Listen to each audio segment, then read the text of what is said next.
நாங்களாம் என்ன சமூக விரோதிகளா? நாங்களாம் தீவிரவாதிகளா?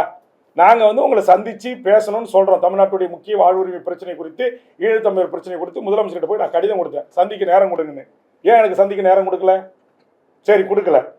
முத்துலட்சுமி அக்கா அவருடைய கணவர் இறந்துட்டாரு, உங்களுடைய சொந்த பட்டா இடத்துல வீரப்பனாருக்கு ஒரு நினைவு மண்டபம் கட்டி கொடுக்கறதுக்கு அனுமதி கொடுக்கணும், முதலமைச்சரை சந்திக்கணும்ன்றாங்க. பல முறை கேட்டுட்டேன், சந்திப்பு கிடையாது.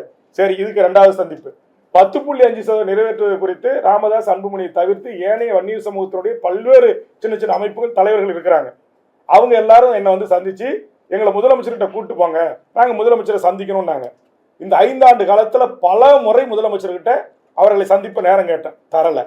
சரி, தமிழர் வாழ்வுரிமை கூட்டமைப்புன்னு என் தலைமையில் ஒன்று இயங்குது, உங்களுக்கு எல்லாருக்கும் தெரியும். கடந்த 10 ஆண்டு காலம் கோபேக் மோடின்னு சொல்வதிலிருந்து தமிழ் சமூகத்தின் வாழ்வுரிமைக்காக மிகப்பெரிய போராட்டம், 1 லட்சம் பேர் 50,000 பேரை திரட்டி தொடர்ந்து போராடுற அத்தனை போராளி இயக்கங்களும் என்னோட இருக்கிறாங்க. அவங்க எல்லாரும் ஒரு தடவை உட்காந்து சந்திச்சு இந்த சாதிவாரி கணக்கெடுப்பு நடத்தணும். இந்த வடக்கன்ஸ் என்று சொல்லக்கூடிய வடவர்களுடைய ஆதிக்கம் இங்கே அதிகமாக இருக்கு. அதனால அது ஸ்டேட் என்ட்ரி லைன் பர்மிட் முறை வடகிழக்கு மாநிலங்கள் போல தமிழ்நாட்டிலையும் ஒரு முறைப்படுத்தணும். நம்ம வட இந்தியர்களையோ மொழி வழி சிறுபான்மையோ நமக்கு எதிரி இல்லை.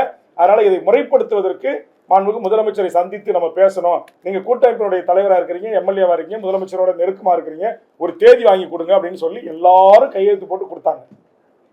மதிமுக உள்பட எல்லா கட்சிகளும், விடுதலை சிறுத்தைகள் எல்லாரும் அதை கொண்டு போய் முதலமைச்சர் வீட்டில் கொடுத்துட்டு உடனே முதலமைச்சருடைய செக்ரட்டரி, உளவுத்துறை, மூத்த அமைச்சர்கள்லாம் உட்காந்து யார் யார் அந்த 150 பேர் கொடுங்கன்னாங்க. 150 பேரை கொடுத்து 2-3 மணி நேரம் அதை குறித்து நான் அவங்க கிட்ட மன்றாடுறேன். இவர்கள்லாம் சந்திக்கணுன்றாங்க. போன தேர்தலில் நமக்காக தேர்தல் வேலை செஞ்சவங்க, இவங்க யாரும் தீவிரவாதி கிடையாது, நக்சல் பாரி கிடையாது, எல்லாம் ஜனநாயக சக்திகள்.